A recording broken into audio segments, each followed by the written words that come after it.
Esta é uma mensagem bíblica produzida pela Igreja MSBN Oeiras, um ministério de ensino ao corpo de Cristo. O vídeo que você acabou de assistir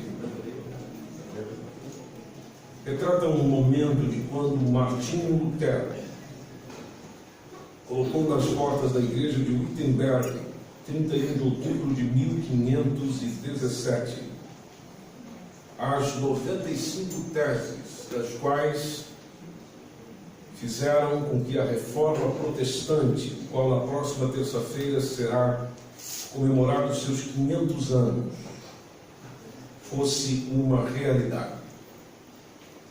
Nesse tempo, Lutero era um professor na universidade da própria cidade de Wittenberg, e ele fazia suas preleções sobre livros da Bíblia. Foi nesse tempo, precisamente, que diz a história, que o Lutero começou a estudar a sério a Bíblia.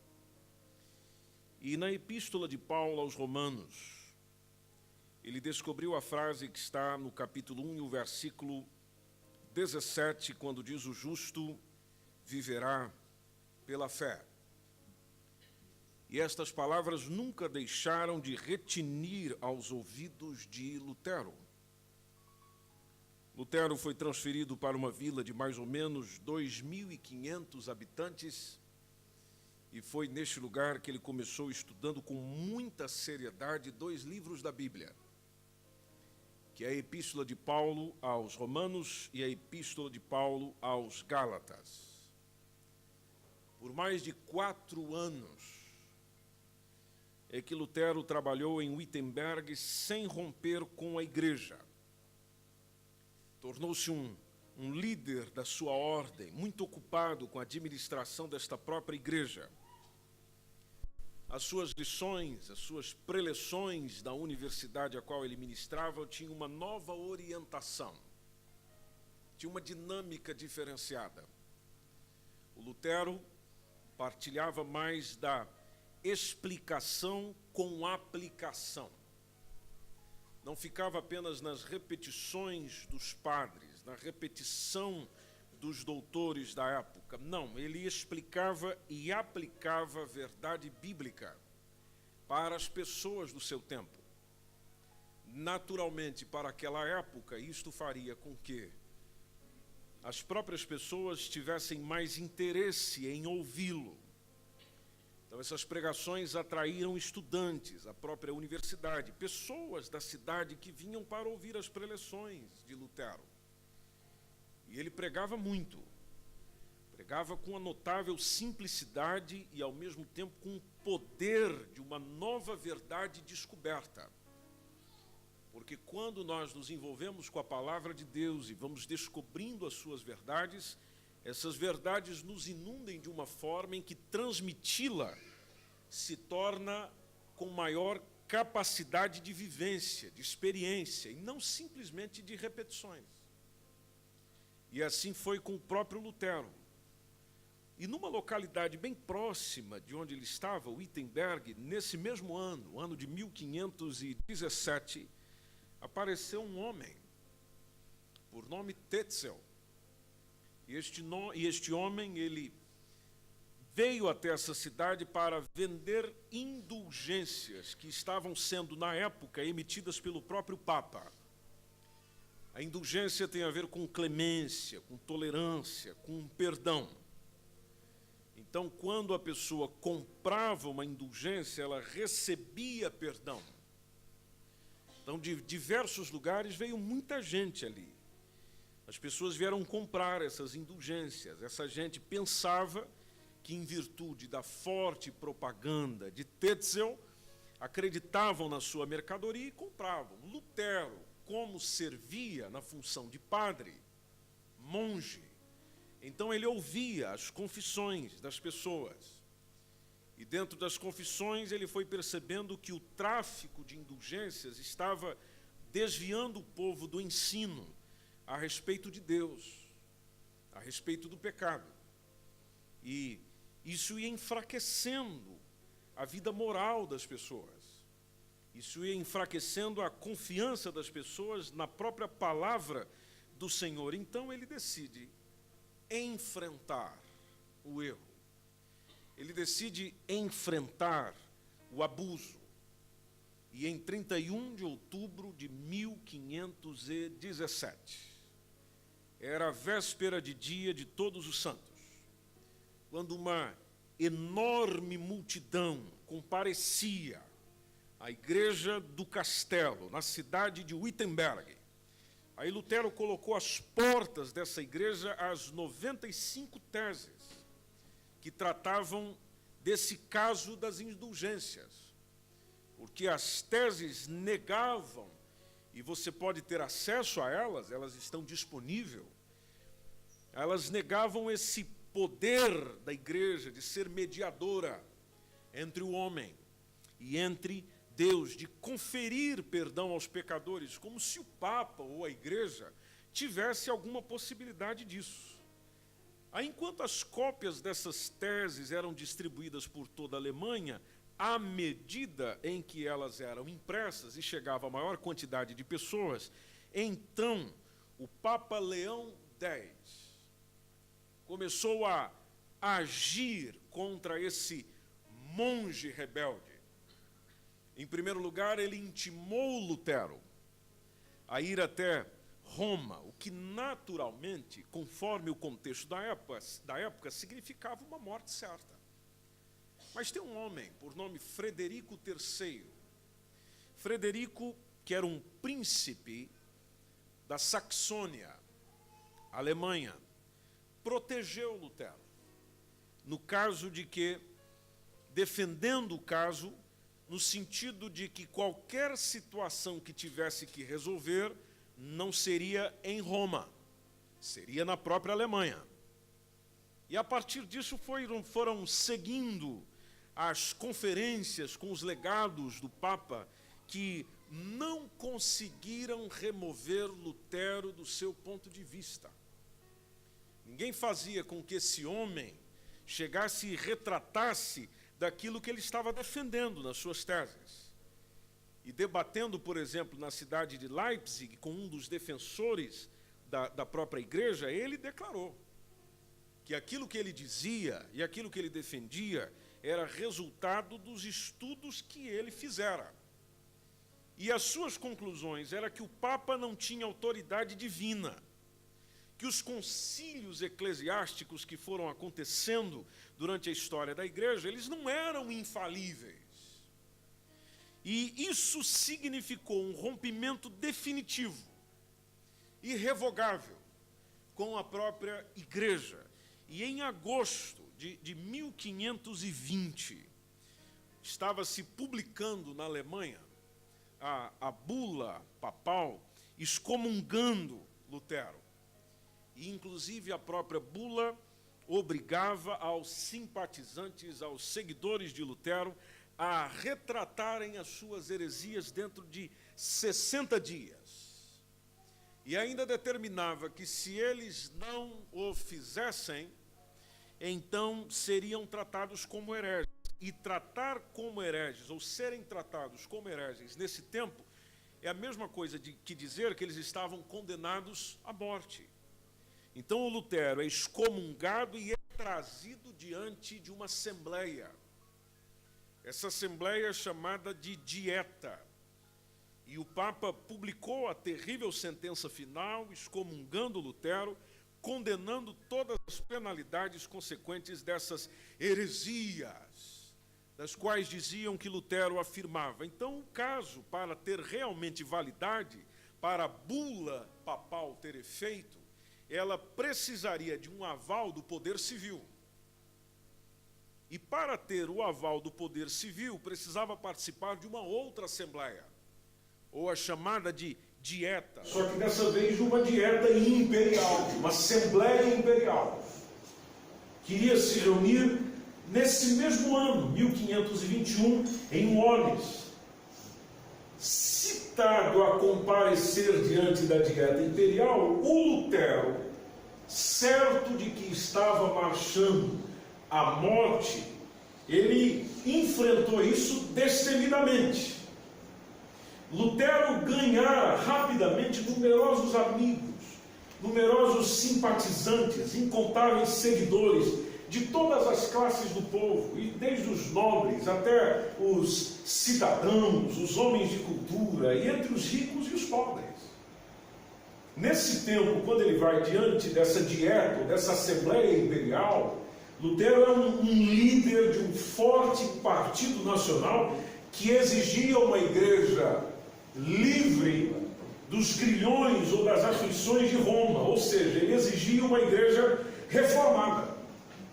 E é chegando nessa dieta, nessa assembleia, que foi colocado diante dele certos livros que ele escrevera, porque ele escreveu diversos livros. E solicitou-se que ele se retratasse do que aqueles livros diziam, do que aqueles livros continham.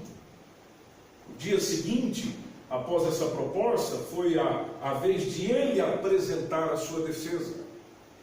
Interessante que os livros que tratam do assunto fala que ele, de maneira vagarosa, calma, confiante e em alguns momentos com tal poder que chegou a emocionar as pessoas que o ouviam, as pessoas que prestavam atenção na sua defesa.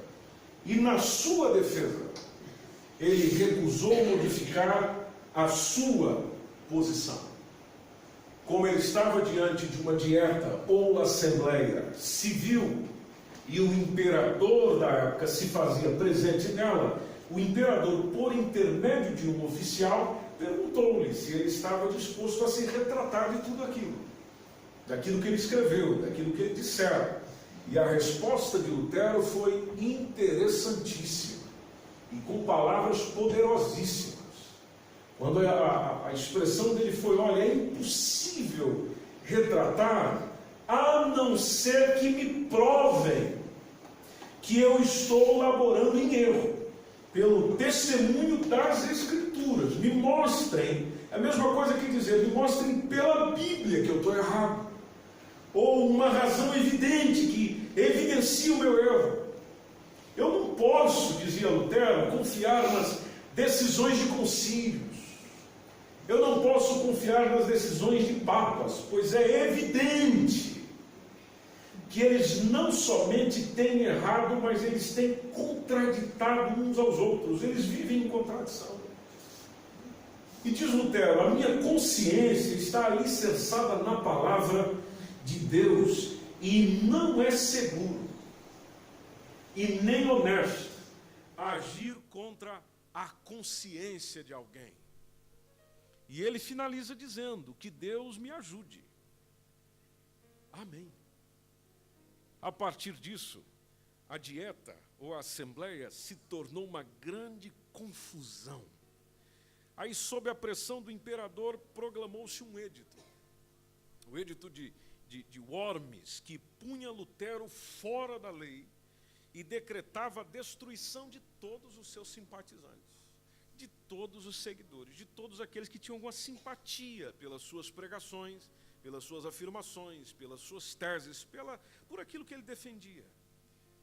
Chegando nesse tempo, Lutero é agora um líder de um movimento religioso nacional que dera origem, pelo seu bravo testemunho, pelo seu bravo envolvimento, de uma verdade evangélica que Deus revelou para ele. Anos depois, numa outra dieta, numa outra assembleia, que é já no ano de 1529, chamada Dieta de Spira. Nessa dieta, os católicos eram maioria. E dentro dessa dieta, decidiu-se que os católicos poderiam ensinar a sua religião nos estados luteranos, porque dentro desse período surgiram estados, países, que adotaram a teologia reformada ou o ensino de Lutero, e os seus seguidores eram chamados de luteranos. E a igreja, dentro dessa dieta, por ser maioria, disse: não, nós podemos ensinar a nossa religião nos estados luteranos, mas proibiu os luteranos de ensinar nos estados católicos da Alemanha. É desse conflito, contra isso é que os príncipes alemães ergueram um protesto formal. Por erguerem um protesto formal é que ficaram conhecidos como protestantes. É por causa desse momento, é por causa dessa circunstância que se conhece ou se inicia os chamados protestantes. Foi um nome aplicado genericamente ou originalmente, melhor dizendo, aos luteranos. Depois é que essa referência protestantes foi se estendendo no uso popular, a todos aqueles que de alguma forma se protestavam contra a usurpação, contra o poderio papal, inclusive todas as denominações cristãs evangélicas passaram a ser denominadas como protestantes. E até hoje é assim precisamente em nosso Portugal. Nesse tempo, meus irmãos, a reforma foi logo aceita, luteranismo. Depois veio o calvinismo.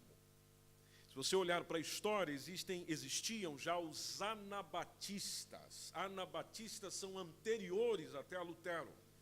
E eles já eram numerosos. Agora, uma característica importante da reforma é que a Bíblia é que possibilitou tudo isso acontecer. É a leitura da Bíblia, é a conexão com ela. Tanto que entre o ano 1513 e 1531, quando tudo isso está acontecendo, publicaram-se 25 diferentes traduções da própria Bíblia, em holandês, em flamengo, em francês. Ou seja, a Bíblia foi chegando às pessoas. Como ela foi chegando às pessoas no seu idioma, então as pessoas perceberam quão enganadas estavam a ser. A Igreja Católica, para combater a reforma, instituiu a chamada Contra-Reforma. E é dentro da agenda, do plano da Contra-Reforma, que foi instituída a chamada Inquisição. Você já deve ter estudado isso na sua escola, na sua faculdade, na disciplina de História. Inquisição foi um período do qual diversos atos terríveis foram cometidos contra aqueles que afirmavam ser protestantes. Inclusive, o Carlos V, que era do Império Romano Germânico, o Felipe II de Espanha, não o mesmo, são dois homens diferentes, mas tanto Carlos V quanto o rei Felipe II de Espanha, né, que é o mesmo que expandiu o domínio espanhol até Portugal, por ordem destes dois, mais de 100.000 pessoas foram massacradas com uma brutalidade incrível. E só pela pessoa ser protestante, ela era acorrentada perto do fogo e era queimada brutalmente até morrer. Tinha pessoas que eram lançadas em masmorras, tinham pessoas que eram açoitadas, tinham pessoas que eram torturadas em cavalete, antes até de serem queimados. Mulheres eram queimadas vivas, metidas à força dentro de esquifes, dentro de caixões apertados, eram pisoteadas pelos seus carrascos. E os que iam tentando fugir para outros países iam sendo interceptados por soldados justamente para que não saíssem dali. Só para você ter uma ideia do impacto da reforma protestante, foi havendo uma divisão até dentro dos países, por exemplo. É o caso da Holanda, ao norte, ela se tornou protestante. Ao sul, ela se tornou católico-romana. Mas a reforma também trouxe contributos das quais até hoje nós desfrutamos de imensos benefícios. Por exemplo, a Holanda foi o primeiro país a adotar escolas públicas mantidas por impostos e, inclusive, legalizar princípio de tolerância religiosa e liberdade de imprensa. A tolerância religiosa que tanto hoje e em diversos tempos é solicitada, é pedida, é clamada, a liberdade de imprensa que tanto se reclama e se solicita nos nossos dias, quem trouxe esse privilégio para as nações e para o mundo foi a reforma protestante. Então não me venha chamar de intolerante, porque foi justamente o efeito da reforma que trouxe a possibilidade de haver tolerância, porque isso não existia. Em 50 anos, A reforma varreu a Europa, foi alcançando a maior parte da Alemanha, Suíça, os Países Baixos ali, a Holanda, Bélgica, Escandinávia, Inglaterra, Escócia, Boêmia, Áustria, Hungria, Polônia, foi varrendo, fez progressos fantásticos na França. Na França, por exemplo, em 1559, havia cerca de 400 mil protestantes, eram chamados de huguenotes. Os huguenotes, a favor da sua piedade, pureza das suas vidas, contrastava vivamente com aquele escândalo do clero romano. E o Papa foi urgindo o extermínio deles. O rei foi expedindo o decreto de massacre, mandou a todos os súditos leais que ajudassem a caçá-los.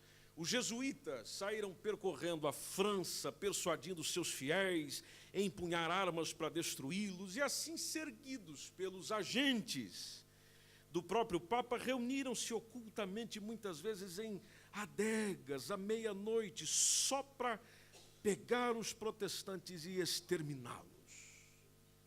A história conta, por exemplo, sobre uma senhora chamada de Catarina de Médicis, a mãe do rei. Era uma romanista, e uma romanista ardorosa, um instrumento dócil do Papa. Ela deu a ordem, no dia 24 de agosto de 1572, para que se cometesse um massacre. Nesta noite foram mortas 70 mil pessoas, ou 70 mil huguenotes. Ficou conhecido como o Massacre de São Bartolomeu. Depois do massacre de São Bartolomeu, houve um regozijo lá em Roma. O Papa até mandou cunhar uma moeda específica para celebrar tudo aquilo que estava acontecendo.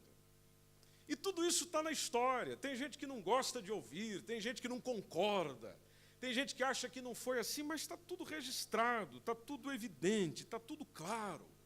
O Papa Gregório XIII, por exemplo, mandou cunhar essa memória, essa medalha comemorativa desse massacre, inclusive mandou a um cardeal para que esse cardeal enviasse ao rei, para a rainha mãe e para os cardeais. Faltava pouquinho para a França se tornar protestante, mas houve essa situação toda que foi impedindo, que era contra a reforma.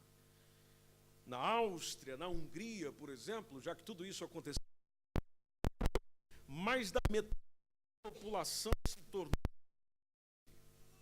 mas sob o poder dos jesuítas, eles foram sendo trucidados. Os ensinos protestantes se espalhavam largamente na Hungria. Apesar dos obstáculos, as desordens políticas que iam acontecendo, o ensino ia indo, a mensagem ia chegando da igreja reformada, de que o negócio precisa mudar. A Polônia, a Itália, pelos fins do século XVI, parecia que o romanismo estava para ser varrido disso tudo, mas aí lá vem os jesuítas e estrangula a reforma pela perseguição. A Itália, que é o país do Papa, a reforma ia se impondo, mas a Inquisição se movimentou, não ficou quase vestígio de protestantismo nenhum. A Espanha, nossa vizinha Espanha, que é agora notícia por causa da situação da Catalunha, a reforma não fez muito progresso na Espanha por causa da Inquisição. E isso é possível visitar, é possível fazer a viagem e acompanhar tudo isso, porque a Inquisição já estava lá. Todo o esforço por liberdade, por independência de pensamento era esmagado. Há um homem que a história traz seu nome, que é o Torquenada, é um frade dominicano. E o Torquenada, em 18 anos, queimou 10.200 pessoas. Condenou 97 mil pessoas para prisão perpétua. As pessoas eram queimadas vivas em praça pública. Dava ensejo para festividade religiosa. A história revela, minha gente, séculos 16 e 17, a Inquisição foi extinguindo a vida literária, inclusive da própria Espanha, pondo a nação, chegou a quase colocar a nação fora da civilização europeia. Em Portugal, a reforma protestante ela não teve grandes repercussões. e ela ficou muito aquém do que se verificou em outros países europeus, por exemplo. E os historiadores que nos contam e nos trazem essa informação, inclusive historiadores portugueses, diz que não teve tanto impacto por aqui devido ao distanciamento de Portugal relativamente à Alemanha, que teria isso contribuído para essa fraca difusão do luteranismo, do protestantismo. Então, antes de nós entendermos como ocorreu um pouco esse próprio protestantismo dentro de Portugal, é só pegar aqui as ações de Dom João III, que tinha uma proximidade fantástica sob o seu ponto de vista com a igreja, e isso não permitiu o protestantismo florescer em Portugal. Então não aconteceu por aqui tanto quanto aconteceu em outros países da Europa. Houve Inquisição em Portugal, caso você não o saiba. Mas a Inquisição implantada em Portugal, depois de longas negociações com o papado, tinha uns entornos diferentes. O Papa ele considerava que não se justificava a presença de uma instituição como a Inquisição em Portugal dentro dos moldes dos outros países, porque os protestantes em Portugal eram quase inexistentes no país. E dentro de Portugal havia uma outra realidade, que era com os judeus. Os judeus ou já tinham sido expulsos nessa época, ou tinham sido forçados à conversão. Quase não se notava a acentuação de cristãos novos, cristãos protestantes, dada a sua integração com os cristãos velhos. Então não foi tão significativa como no restante da Europa. Os heréticos, chamados heréticos pela igreja em Portugal, eram quase inexpressivos. Então, quando você começa a caminhar por essa história e por esse momento, você percebe coisas acontecendo no mundo que mudaram o contexto de nações, que mudaram o contexto da igreja, que mudaram o contexto da história, dos quais, quando se reflete nisso, só haverá o sentimento e o pensamento de que eu preciso dar mais importância a essa informação, porque essa informação me trouxe a liberdade e a condição que eu tenho hoje. É a importância dessa informação que você compreende porque que nós evangélicos, insistimos que somente a graça de Deus é o suficiente, somente a fé é o suficiente, somente Cristo é o suficiente, somente as Escrituras é o suficiente, e somente a glória ou qualquer tipo de glória deve ser destinada a Deus e a mais ninguém. Nenhuma organização e nenhuma outra pessoa merece reconhecimento, honra, glória, louvor, adoração que seja somente a Deus, dedicada a Deus, devotada a Deus, num compromisso com Deus, naquilo que se busca a Deus. Uma das bases da reforma protestante foi a afirmação de que somente a fé é que justifica o homem. Não precisa de obras, não precisa de mérito humano para alcançar salvação nenhuma. E isso não foi ideia de Lutero. A Bíblia é clara nisso. Romanos 3:28 diz que o homem é justificado pela fé sem as obras da lei. Romanos capítulo 5, versículo 1. O texto é bem claro em dizer que somos justificados pela fé. E sendo justificados pela fé, é que nós temos paz com Deus por nosso Senhor Jesus Cristo. Pela fé. Não é por obras, é pela fé. Somente a Escritura foi outra base da reforma protestante. A Escritura é a única regra de fé, de prática da igreja.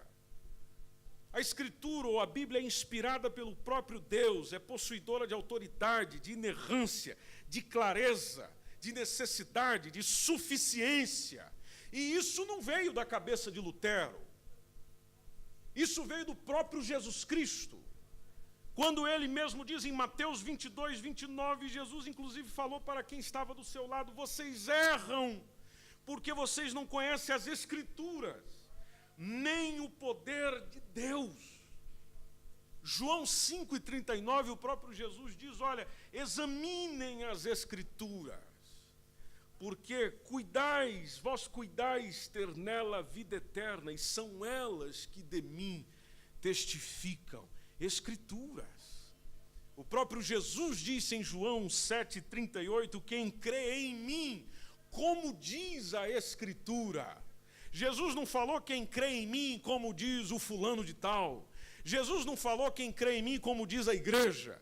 Jesus não falou quem crê em mim segundo o Papa. Jesus não falou quem crê em mim segundo o pastor. Jesus falou quem crê em mim segundo a Escritura. Rios de água viva correrão do seu ventre. O apóstolo Paulo percebeu isso em Romanos 10:11. Ele mesmo disse, porque a Escritura diz, todo aquele que nele crer não será confundido. Veja a expressão de Paulo, a Escritura diz. Romanos capítulo 15, versículo 4, porque tudo que dantes foi escrito para o nosso ensino, é que foi escrito para que vocês tenham paciência e para que vocês tenham consolação das Escrituras. Ou seja, é ela que não só nos ensina, como nos ensina a termos paciência e consolação. É as Escrituras sendo o suficiente para isso. 1 Coríntios capítulo 15, versículo 3, quando ele diz, porque primeiramente vos entreguei o que também recebi, que Cristo morreu por nossos pecados, segundo as Escrituras. Gálatas capítulo 3, versículo 8 diz, ora, tendo a Escritura previsto que Deus havia de justificar pela fé. Vou repetir para você. Tendo a Escritura previsto que Deus havia de justificar pela fé os gentios, anunciou primeiro o Evangelho a Abraão, dizendo, todas as nações serão benditas em ti. Gálatas capítulo 3, versículo 22, diz que a Escritura encerrou tudo debaixo do pecado, para que a promessa pela fé, olha lá de novo, pela fé em Jesus Cristo fosse dada aos crentes. 2 Timóteo capítulo 3, versículo 16. A Bíblia nos diz que toda a Escritura divinamente inspirada é proveitosa para ensinar, para redarguir, para corrigir, para instruir em justiça. É lendo isso aqui que o Lutero chegou na seguinte conclusão: tem muita coisa errada acontecendo por aí. Apenas isso. E dentro do anseio de ele dizer das coisas que não estavam indo bem, estavam indo todas erradas, é que ele levanta a sua voz, não apenas nas suas preleções em Wittenberg, mas também emite um documento, expõe esse documento por onde todo mundo ia passar, nas portas da igreja. Qual é a mesma coisa que chegar e dizer, vocês precisam abrir os olhos para o que estão dizendo para vocês. Porque aquilo que estão pedindo de vocês, exigindo de vocês, não faz sentido nas Escrituras. Escrituras. Isso foi fácil para ele? Isso foi fácil para os outros reformadores? Não. Foi perseguido. Foi insultado, foi provocado. Muita gente não gostou dele, não. Mas quando a verdade do Evangelho entra em nós, gente, você está disposto a bater de frente com qualquer um. Quando você compreende a palavra de Deus, você está disposto a enfrentar qualquer um, porque não existe nada mais poderoso do que a palavra de Deus.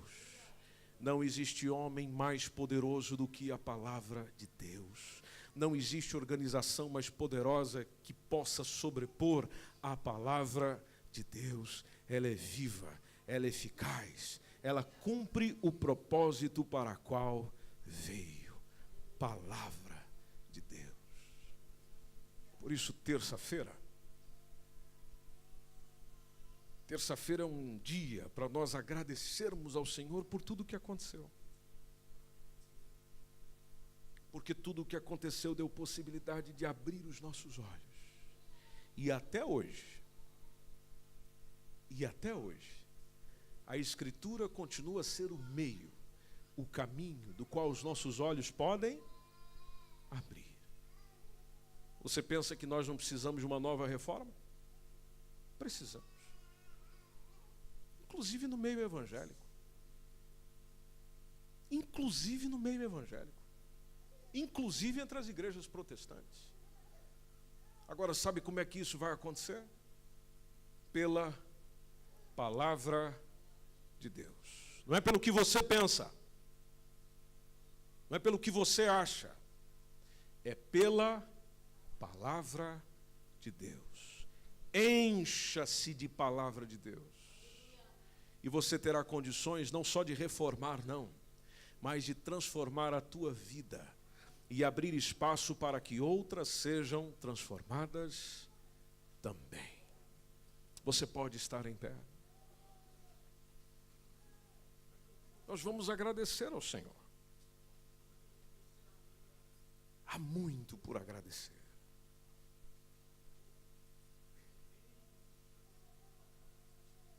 Há muito por dizer ao Senhor no sentido de que eu te louvo por homens, mulheres, porque não foi somente Martinho Lutero, foram tantos outros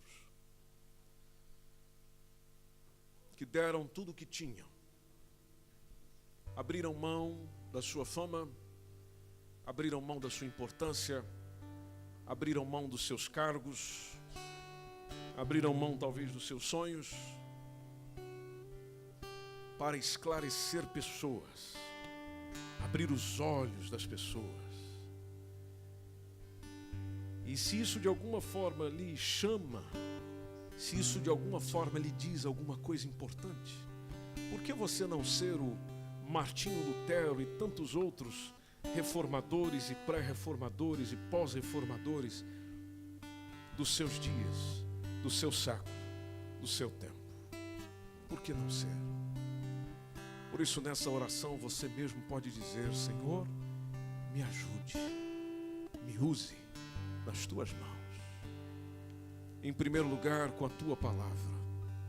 Em primeiro lugar, com a tua mensagem. Em primeiro lugar, com o teu querer. Quanto mais eu me envolver com a tua mensagem e o teu querer, eu sei que mais eu serei transformado e menos enganado.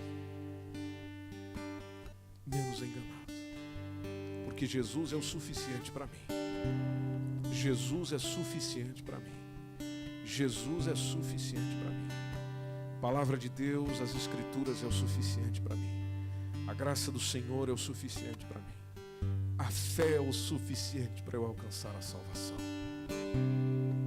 Pela fé nós somos salvos. Pela graça que veio de Deus. Não vem de nós. É dom exclusivo e maravilhoso do Senhor. Você pode orar comigo? Você pode orar comigo? Amém. Levante a sua voz e vamos juntos fazer um agradecimento a Jesus. Senhor, meu Deus, nós te agradecemos. Nós te damos todo o reconhecimento que a tua palavra traz ao nosso coração nesta noite. Não somente a tua palavra, mas a história nos revela a coragem que a tua palavra traz ao ser humano de enfrentar seja quem for necessário, de enfrentar seja quem for, para que a verdade do Evangelho do Reino de Deus seja primazia nas nossas instituições, seja primazia na nossa vida, seja primazia na nossa igreja, seja primazia no nosso contexto, seja primazia nos nossos dias. Se os outros não querem, nós não estamos definitivamente obrigados a pressioná-los, mas temos um compromisso com a verdade do Evangelho e a verdade do Senhor. Nós te agradecemos de todo o nosso coração por homens e mulheres que o Senhor levantou na história, que o Senhor levantou durante o tempo, para anunciar a mensagem verdadeira a nós, para anunciar a mensagem importante a nós, para anunciar a mensagem preciosa a nós, a mensagem que salva, que purifica, que limpa, que transforma, que é a mensagem do Evangelho de Jesus Cristo. Nada que eu possa dar tem condições de comprar a minha salvação. Nada do que eu possa oferecer tem condições de comprar salvação alguma.